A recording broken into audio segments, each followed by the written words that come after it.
Donc, on t'a rapatrié médicalement. Et il fallait que tu sois accompagné de ton mari. On lui a donné les papiers là, et vous êtes remontés ensemble.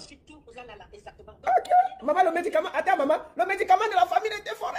L'artiste Chimène Ngoly fait de graves révélations sur son mari, sur la baronne suisse. Regardez cette vidéo jusqu'à la fin. Elle s'appelle Chimène Ngoly, c'est une artiste. Moi, je me souviens que je fais partie de la première personne qui a attaqué Chimène Ngoly ici en disant que elle a menti sur les réseaux sociaux. Je l'ai dit. Mais Chimène Ngoly, j'ai été contacté et j'ai reçu beaucoup de preuves, mes chers frères et sœurs, des voices, des plaintes. Vraiment, c'est énorme.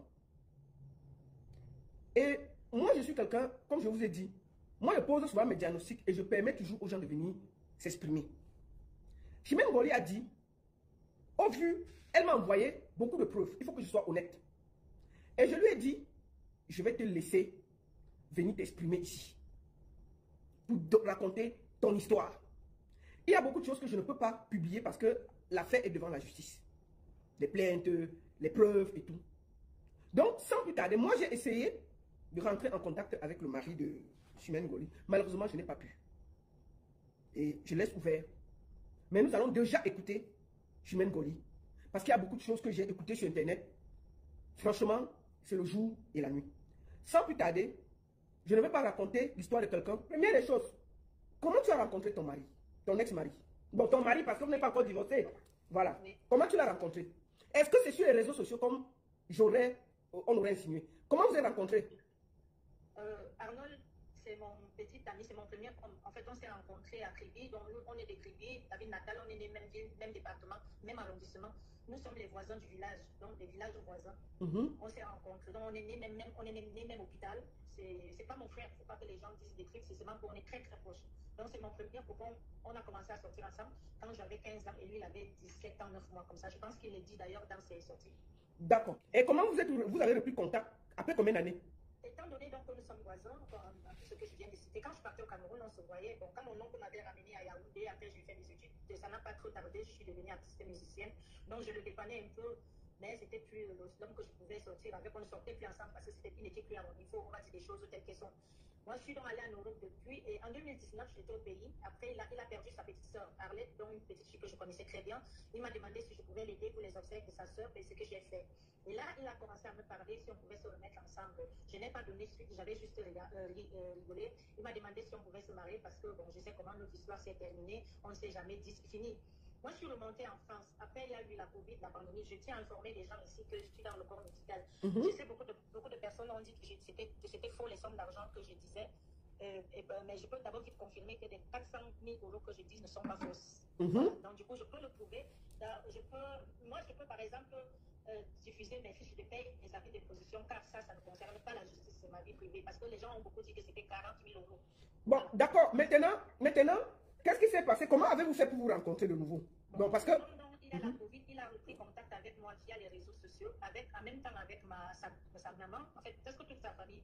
Ce qui était curieux, c'est que j'ai ma petite soeur. Je n'ai qu'une seule soeur, il faut que les gens le sachent, que moi j'ai fabriqué. Je l'ai ramenée à Yaoundé après la mort de notre papa. J'ai perdu mon père, j'avais 10 ans. Donc ma petite soeur avait 8 ans.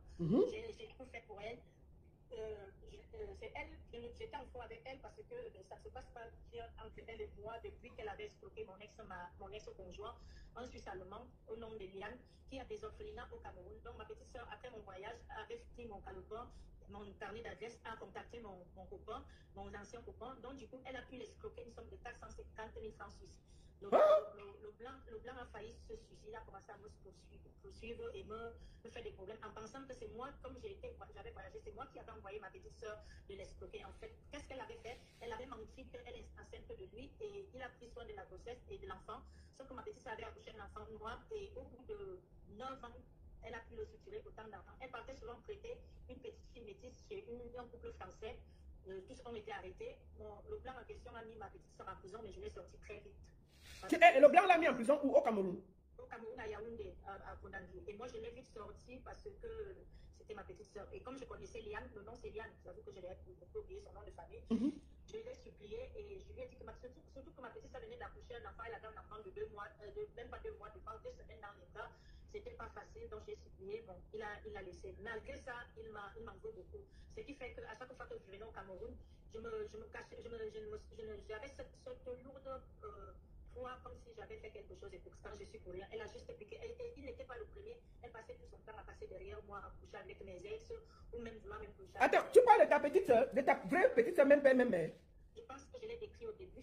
D'accord. Même père, même mère, et je n'ai que la seule. En fait, d'accord. Je dis même père, même mère. J'ai 5 soeurs encore. D'accord. Bon, maintenant, on va rester dans l'affaire avec ton ex-mari. Alors, ensuite, vous vous êtes mariés, c'est ça? On s'est mariés. On s'est mariés. Dès qu'on se marie comme ça, on s'est mariés le 10 décembre 2022. Si vous regardez même très bien, je suis très pâle. Je ne suis pas bien, mais je force. D'accord. On se marie, ça ne va pas. La nuit, une nuit, je fais l'ambassade de France la nuit. Je leur dis que je sens que je risque d'y passer. Il faut que je retourne en France car je ne me sens pas bien. J'arrive plus à marcher. Je perds beaucoup de gens de sang. Je ne marche plus. Je ne mange plus. Attends, après le mariage, tu commences à perdre beaucoup de sang. Tu ne manges plus, tu ne marches plus. Voilà. Je ne suis même plus lucide. Je marche mais très mal. Je perds la tête. Je ne sais pas ce qui se passe. Je ne peux pas me confier en tant que telle. Parce que vous savez les histoires de couple. Je parle que à ma belle famille. Je suis plus attachée à ma belle famille que à ma famille. Donc le consul m'appelle. J'ai appelé la nuit. Le matin, on me demande de partir à l'ambassade. Je pars à l'ambassade. Je leur dis ma situation. Ils me font partir dans notre centre médical français. On m'envoie chez un gynécologue, voilà, pour voir ce qui se passe. On me fait des examens, on me fait tout, les résultats, je te les envoyer. Ça montre que j'ai le taux de bilirubine, je pense que j'étais à 7, quelque chose, c'était trop bas. Et même on dit que je ne peux pas prendre le vol. Il faudrait qu'on me mette le sang en fait, qu'on me transfuse. Je ne pourrais pas prendre le vol, donc il fallait encore quelques jours. Je ne peux pas prendre le vol, en tout cas, Air France ne peut pas accepter. On me transfuse alors. Et maintenant, entre-temps, vous voyez, nous sommes déjà mariés, vous avez vu. Et là, je suis libre ici qu'à Paris, j'habite seule. J'ai certes les enfants, mais certains sont déjà grands et la petite est à l'internat. Donc, du coup, je suis seule. Et ça m'appelle, mais comment ça me dit que tu pars avec ton mari? Dis toute sa famille, Roda dit que vous partez ensemble. Vous êtes déjà mariés, pourquoi tu dois rester ici? Il faut leur dire que tu dois partir, sinon tu ne pars pas et tout. On commence à me convaincre là. Voilà, ils font à l'ambassade de France, donc on fait ce qu'on. Je leur dis ça. Le conseil me dit que ce n'est pas lui qui décide parce que les papiers de mon mari ne sont pas faits du tout. On vient tout juste de se marier. Il faut 4 à 6 mois pour qu'il voyage. Mais je leur dis que, pardon, pitié, je m'en vais me faire opérer. Regardez mon état. Donc, le conseil me dit qu'ils vont organiser une réunion. On appelle ça un truc en urgence. On appelle ça quoi? Une commission, je ne sais pas. En fait, ils l'ont fait. Apparemment, l'ambassadeur a donc décidé qu'il faut qu'il parte. On lui a délivré ce qu'on appelle l'urgence, on lui a donné ses papiers, on a fait des transcriptions, toute la transcription, tout notre acte de mariage, tous les papiers tout de suite en urgence absolue. Urgence absolue. Je vais retrouver les papiers, parce que ça je ne vous ai pas envoyé, mais en cherchant pas, vous savez que nous on communique en mail, dans le mail on retrouve encore tout. Urgence absolue, on lui a donné un visa de 1 an pour qu'on participe privé familial. Voilà, on attend encore quelques jours. On est quitté le Cameroun le 2 février 2023. Arrivé à Paris, on doit m'opérer, et on me fait aussi des examens. À Paris, on me dit qu'on ne peut pas m'opérer, sinon je vais passer. J'ai la tension à 19 à 20 carrément, et le taux de bilirubine est très bas. On ne peut pas. Donc il faut que j'attende au moins 2 mois pour qu'on me donne d'abord les fers, les ceci, les cela, pour pouvoir me stabiliser pour que je fasse l'opération en question. Et d'ailleurs, je signale que quand j'ai eu cette opération, j'ai fait un arrêt cardiaque. Parce qu'on a fini par m'opérer, mais j'étais toujours à 17 suites de tension parce que la tension ne baissait pas. À cause des médicaments et à cause de tous les traitements que tu as fait au Cameroun entre les écorces, le ceci, le cela, c'est ça? Ok. Que ta belle famille avait fait sur toi, c'est ça? Voilà, voilà comment il quitte le Cameroun. Il n'est pas quitté le Cameroun. Donc, vous êtes mariés là. Puisque tu étais malade, c'était grave. On devait t'évacuer et il fallait que tu viennes avec ton mari. On a donné un visa humanitaire là. Vous êtes remonté. On m'a rapatrié médicalement. Donc, on t'a rapatrié médicalement et il fallait que tu sois accompagné de ton mari. On lui a donné les papiers là et vous êtes remontés ensemble. Je suis tout là, exactement. Ok. Maman, le médicament, attends maman, le médicament de la famille était forêt. Non. Vous voyez, il faudrait que tu viennes dire ce que je dis. Vous voyez, nous sommes mariés le 10 décembre 2022. On quitte le Cameroun le 2 février. Vous-même dites-moi, est-ce que ça a été normal? Vous voyez, voilà, c'est ça. La vérité, c'est celle-là. Le plan a marché exactement comme ils ont prévu. Donc, mais pourquoi, quand on te faisait le... Parce que moi, je vois quand tu as fait le grim. Enfin, quand on voit l'affaire ici, comment se fait-il que dès que tu arrives, c'est ta belle-mère qui te prend... Attends. Comment tu arrives, ta belle-mère te donne et les mets de pistage et les trucs pour le ventre et les machins et les machins. Est-ce que ça ne, tu n'as pas aussi réfléchi que pourquoi on me fait tous ces remèdes? Tu n'as pas réfléchi comme ça? La vérité, vous savez, je suis une personne. La vérité, c'est que cette femme-là, la maman de mon mari, je connais cette femme quand j'étais jeune. Elle était très gentille. C'est une femme qui s'est occupée de moi. En fait, je ne sais pas. J'ai entendu ma belle-mère dire un jour que quand son fils sortait avec moi, elle était très contente. Elle disait, quand ton fils amène ce genre de fille chez toi, tu es heureuse, tu es contente. Je ne voyais pas cette femme-là comme ça. D'accord. Je n'avais que des choses de l'avant, en fait. Donc, si je comprends bien, je vais résumer avant qu'on avance. On va résumer l'affaire pour que ce soit clair. Elle est jeune. Elle a un jeune gars, l'amour d'enfance. Elle a 15 ans, le gars a 17 ans. Ils sortent ensemble, le ndolo est bien. Après, les familles demandent qu'ils se séparent. Elle continue sa vie, elle ne voit plus le gars. Mais comme ils sont dans le même village, ils se connaissent. Elle connaît un peu la famille. Ensuite, elle fait sa vie. Elle part en France. Elle rencontre le gars, ils se chattent. Le gars lui dit, ma femme m'a quitté, mais j'ai mes 4 enfants. Tu commences à aider les enfants, le mari et tout. Et l'amour s'installe via WhatsApp. La belle famille t'appelle, puisque tu devais venir. Ton gars dit que vous devez vous marier. Tu dis que tu ne connais pas, mais tu permets quand même qu'il fasse les papiers. Le jour que tu vas venir au Cameroun, vous allez vous marier. Mais vous faites les papiers, tu es toujours en France, il est ici. Mais vous n'avez rien fait depuis 20 ans. C'est ce que j'apprends. Sauf que, après le gars, la tante du gars t'appelle, que le gars est très malade, il y a un caillou de sang dans la tête. Si tu ne viens pas, tu vas venir trouver ton mari mort. Tu prends en urgence tes pieds, tu viens au Cameroun. Tu arrives, ton mari vient te prendre. Ton futur mari, il vient te prendre. Tu remarques d'abord que tout ce qu'on t'a dit, ce n'était pas ça, il n'était pas malade. Maintenant, ta belle-mère qui est proche de toi, que tu connais depuis, parce que tu étais petite, commence à te faire des médicaments. Contre le ventre, le ceci, elle te prépare la nourriture et tout. Ton gars rentre, il vient, c'est là où vraiment vous vous voyez après 20 ans. Vous essayez de mbinda, ça ne se lève pas, mais il dit que non, c'est le stress du mariage, tu dis que non, c'est pas grave. Le gars part à Kribi, il t'explique qu'il a un problème de 800 000 là-bas. Tu refuses de donner, les problèmes commencent, il ne vient plus. Tu peux porter plainte au 7. Parce que, entre-temps, puisqu'il vivait à Kribi, tu voulais acheter des terrains là-bas. Et tu as envoyé une certaine somme d'argent pour qu'on t'achète le terrain à Kribi pour faire ta fondation. Maintenant, tu portes plainte pour ça. On te dit non, non, non, non, non, non. Ma chérie, arrête la plainte, marie-toi, c'est pas grave. Reste une femme, ne doit pas rester seule, gna gna gna. Maintenant, tu commences à ressentir la maladie. Et tu commences à beaucoup saigner. Tu te maries quand même. Tu finis de te marier. Tu le moment où tu saignais, que tu vas à l'ambassade, tu expliques ton problème. On t'amène chez les médecins de Mbeng, au pays, mais ça ne donne pas, on doit t'évacuer médicalement. Oui. Puisque tu vis ici en France, tes enfants sont déjà ailleurs, tu es seul, tu venais juste de te marier le 10, tu demandes un visa d'urgence pour remonter avec ton mari, pour que tu ne sois pas seul, puisque apparemment on doit t'opérer. On donne un visa là à ton mari, que tu viens d'épouser il y a quelques jours, vous êtes remontés ensemble médicalement, c'est ça non? Oui. Voilà, ah, moi j'ai bien résumé, tiens. Bon, maintenant, qui a organisé le mariage? Le mariage vous a coûté combien? Bon, maintenant, l'affaire d'argent, que tu parles de 400 000 là, qu'est-ce qui s'est passé concernant l'argent?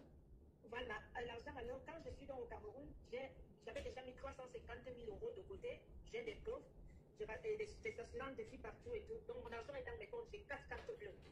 Et à un moment, quand je m'affaiblis alors, même à un moment donné, avec des histoires de mariage et tout, j'avais donné des numéros de compte à mon mari pour qu'il peut aussi faire des courses avec ses frères. De fois, mais tu peux retirer tel temps.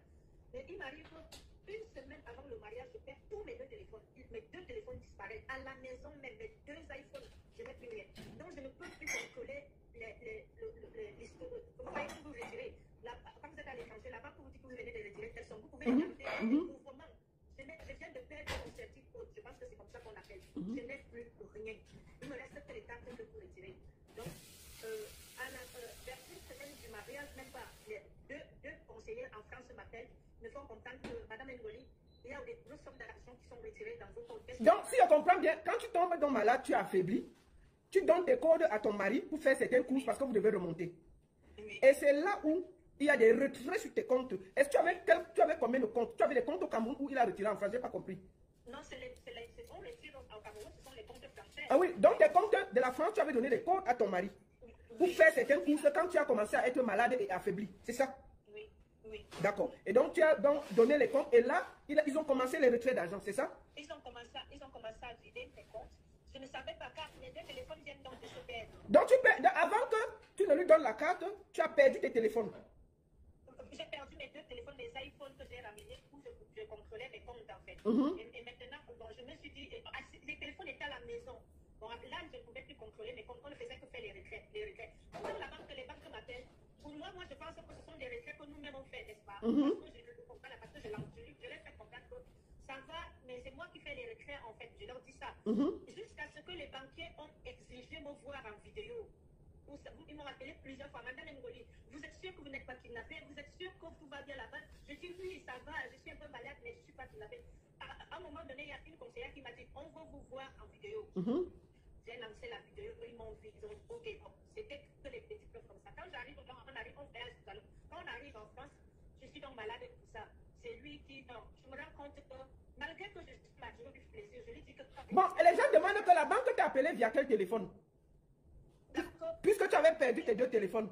Oui, j'ai perdu, mais j'ai mon numéro, j'ai acheté les numéros. Ah, tu as acheté un nouveau téléphone et tu as... J'ai le conduit, en fait, le téléphone, j'avais 3 téléphones. J'avais 2 téléphones, des iPhones. Et à chaque fois que je viens ici, à chaque fois qu'on a toujours un téléphone, même je donne au Cameroun, en France, un téléphone du pays, comme homogène. Parce que des fois même, le téléphone de la France ne marche pas ici, mais j'ai toujours un numéro du Cameroun. D'accord. Et j'avais dit que je venais ici. Donc, je dis toujours que je viens. Donc, du coup, je lui dis que je l'amène à la Tour Eiffel. Elle vient bien d'expliquer que on avait volé ses 2 téléphones, mais elle avait un téléphone qu'elle avait à côté. Et c'est via ça que on l'a contacté. C'est ça que j'ai compris? Oui, et ils n'arrivaient même pas à me joindre. C'est après qu'ils ont pensé à ça. Et là, ils ont eu peur. Ils m'ont dit, est-ce que je peux regarder l'historique? Je leur ai dit, j'ai perdu, mes téléphones ont été volés. Donc, je ne peux plus contrôler mes retraits. Mais j'en ai besoin d'argent. D'accord. Voilà. Ok. Bon, maintenant, quand vous êtes arrivé en Europe, qu'est-ce qui s'est passé? Quand on est donc arrivé, je vous ai expliqué comment on a dit que pour l'opération, mais je lui ai dit que je l'amène alors à la Tour Eiffel pour faire les photos. Je me suis battue, je n'étais pas bien pour faire les photos. Il ne voulait plus faire des photos avec moi. Il était gêné de faire des photos avec moi. Je l'ai amené à l'avenue d'Amour, là où on met les cadenas, vous voyez, où je voulais l'expliquer. Je ne lui disais pas qu'on fait ça, mais je voulais juste l'expliquer comment ça se passe. Il a dit que je le mettais déjà dans l'oublement. Restons sur la question. Tu as dit qu'il ne bandait pas. Donc, vous n'avez jamais fait l'amour. Comment ça se passait? Tu as dit, est-ce que ton mari, tu as dit que ton mari ne se levait pas. Est-ce que c'est vrai? C'est vrai. Oui. Comment tu as su, quand vous avez quitté, avant de quitter le Cameroun, après votre mariage, est-ce que vous l'avez fait même une fois? On essayait, il bandait très vite. Et moi, je me disais que c'était le stress du mariage. Et que, comme ça fait aussi depuis qu'on s'est vu, et la dame que j'étais devenue, je l'intimidais. Il a des excuses à cause. Je donne les mots qu'on me donnait. Et le stress du mariage, la dame que je suis devenue, je l'intimidais. Et il n'arrive pas à croire qu'il va me trouver tous des trucs comme ça. Donc vous n'avez pas le tourment avant le mariage, c'est ça, parce que ça ne se levait pas. On n'a vraiment pas d'erreur. C'est quelque chose qu'on a fait. On essayait. Vous avez essayé, mais ça n'a pas marché, c'est ça? On essayait, ça ne marchait pas. D'accord. Mais en fait, si c'était que je n'avais jamais, on ne serait jamais marié. Et puis je connaissais, je me disais. D'accord. Maintenant, quand vous êtes arrivé en Europe, qu'est-ce qui s'est passé? Est-ce que vous avez essayé de tourment et ça s'est levé? Oui, on essayait. Il se levait un peu, ça sortait flou, rien. Donc il se levait un peu et ça sortait flou, ça ne faisait pas quoi? Donc ça ne tenait pas, l'ampoule ne tenait pas debout pour pouvoir faire le travail. C'est ça? Non, même quand se levait, c'était molle. Donc quand ça se levait, c'était mou et ça ne pouvait pas faire le travail. C'est ce que j'entends. Non. Et même quand il faut faire, ça reste fini. C'est pas tout, je comprends rien. Attends, ma soeur. Donc, c'est pourquoi tu sais qu'il y a les gens qui disent que comme il y a les enfants, ils se levaient. Donc, il se levait, mais ça faisait flou que ça sortait, c'est ça? Ça ne pouvait pas tenir un truc. Oui, vous voyez, non, quand quelqu'un déboule là, ça se levait, comme dit, quand c'était à la fin, là, ça se levait, mais c'était mou. Oui, ça se lève, c'est mou, et ça ne peut pas faire le travail jusqu'au bout, c'est ça? Voilà, donc, c'est qui était très viril. Maman, laisse les affaires de 20 ans. Parlons de l'affaire de maintenant. Laisse qu'il était viril avant. Voilà. Bon, moi, j'ai lu dans sa sortie que tu voulais le goder, que tu avais acheté les gourdes. Comment tu as fait pour aller acheter les gourdes à ton mari? Bien sûr, bien bonne question. Moi qui veux déjà qu'on me fasse l'amour, parce que les gosses sont obligés de sortir cette partie-là. C'est obligé. Je veux les pousser d'Europe, c'est clair. Oui, attends. Voilà. Pourquoi tu allais acheter les gourdes pour ton mari? Bon, jamais de la vie, j'ai honte chez moi, que je connais. Jamais de la vie, je suis une femme, mais ouais, sont prêts à témoigner maintenant parce que la fête prend notre tournure. Ma soeur, laisse d'abord les voices. On m'a fait écouter ça après. Je pose la question Moi, que... je n'ai jamais acheté un godo pour mon mari. Je n'ai jamais... Tu n'as pas acheté le goda à ton mari. J'avais dit de raconter n'importe quoi. Bon, maintenant, pourquoi donc tu voulais lui mettre ça par derrière? Bon, enfin, qu'est-ce qui s'est passé? Quand vous êtes arrivé en France, ça ne se levait pas, mais comment tu as découvert? Dis alors, qu'est-ce qui s'est passé? J'ai comme dit que mon mari tenait avec il s'appelle Pierre. Ton mari faisait quoi? Il traînait avec un homme qu'on appelle Pierre. Il vous a dit que j'ai cloné le téléphone, non? Il vous a dit que j'ai cloné son téléphone. Je n'ai jamais cloné son téléphone. C'est l'homme Donc, il sortait avec qui, Pierre? Il sortait avec un monsieur, il couchait avec. Je pensais que c'était des amis. Après, je me suis rendu compte qu'ils couchaient ensemble. Ah. Après, quand je l'avais fait sous-vêtements, j'ai vu qu'il perdait des matières. Il était ouvert. Il perdait. Donc, quand tu lavais ses sous-vêtements, tu voyais qu'il y avait la matière. Lui, il avait des matières tout le temps. J'ai dit, ce n'est pas normal. Je me suis rendu, après un jour alors, un jour, j'ai dit, mais c'est pas possible. Je vous m'entends, je me plaignais, j'avais déjà entendu que ce que tu as ramassé là, au des genoux, tu ne connais pas. Arnaud est devenu un gros depuis longtemps. D'accord. Et voilà. Donc, tu n'as jamais essayé de l'embina par derrière, jamais? Jamais de la vie. C'est parce qu'il savait que je vais parler de ça, que je vais finir par dire qu'il est des psaumes. Il voulait donc dire que c'est moi qui l'ai trouvé. C'est faux. Je demande. Parce que j'ai vu ton mari écrit que tu voulais seulement lui prendre par derrière. Ok, c'est quelle façon ça? Demandez-lui si c'est entré. Comment, dites-moi, avec quel courage ta femme officielle va d'abord te demander le derrière tant est-ce qu'elle-même veut que tu lui fasses des rapports. C'est que je ne comprends pas parce que toi tu dis que le plancton est mou, ça n'entre pas. Mais et toi tu veux le derrière, moi je n'ai pas bien compris la partie là. Excusez-moi, malgré la justice, je vais affronter la justice. J'ai obligé de publier quelques extraits où j'ai parlé de ces faiblesses exécution publique. C'est obligatoire.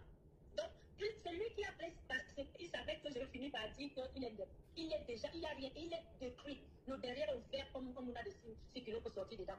Ok. Donc, après, alors, j'ai donc commencé à parler avec lui bien et tout. Il a fini par m'avouer. Donc, comme tu me vois là, moi, j'aime bien les hommes. Je parle des trucs derrière, machin, truc. Il ne prend pas les côtés derrière, il parle les bangalas derrière. Voilà. Je ne même pas parler de ça. Je lui avais proposé ceci. Oui. Donc, quand tu as découvert qu'il préférait le plancton derrière. Attends. Quand tu as donc découvert que lui, il préférait le plancton de pas derrière que de te mettre le plancton, qu'est-ce que tu as proposé? Je lui ai dit qu'on va divorcer parce que moi j'aime bien les bangalas, surtout ceux qui sont puissants, c'est clair. Je lui ai dit qu'on va divorcer, mais comme c'est mon frère, je vais le garder, j'attends qu'il a son an, comme ça on divorce à la mousse, le watt ne l'eau pas. Voilà. Mais on rembourse le crédit ensemble, on fait comme si rien n'était, tout le monde fait ça. Mais le crédit que tu as là, les crédits là, en fait, le problème vient du fait que tu as pris les crédits pour lui, c'est ça? Attendez, en dehors de l'argent que j'avais, il m'avait demandé de prendre 100 000 € de crédit. Attends. Et moi, attends, ton mari t'a demandé de prendre 100 000 € de crédit. Oui. Et après, je n'ai pas pris 100 000, j'ai pris plutôt 50 000 € de crédit. Je pourrais publier plus tard. Je ne publie pas. Tu as pris 50 000 € de crédit pour faire quoi avec? 50 000 € de crédit. Je te dis que sa mère pratique. Bon, et les 50 000 € de crédit que vous avez pris là, tu as fait quoi avec? L'argent était dans le compte, il a même clôturé mes assurances depuis à Paris. J'étais malade, je ne savais